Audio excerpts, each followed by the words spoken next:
Did you ever wonder why Scotch is called Scotch? Most people assume Scotch is called Scotch because it's from Scotland.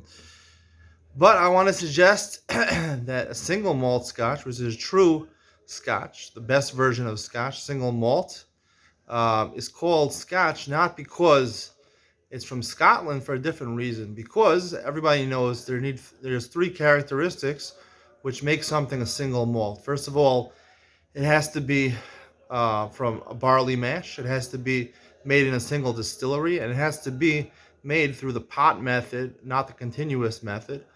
If you have all three of those things, then it's called a single malt. So, 3M, three things to make it a malt, a single malt. Those three things. So, there was also a company founded in Minneapolis, a materials company called the 3M Company, famous for things like Scotch tape and the N95 masks and Thinsulate hats. One of the things they're famous for, and the most famous thing, is called Scotch tape. Why is it called Scotch tape?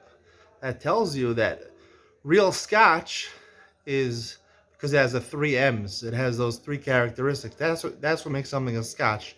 Not because it's made in Scotland, but because it has the three M's, which makes Scotch tape. And therefore, if it's a single malt, that makes it a Scotch. Therefore, practically, it would come out that if you have a blended whiskey like Johnny Walker, which is a blended whiskey from Scotland, it wouldn't be called a Scotch, even though it's made in Scotland.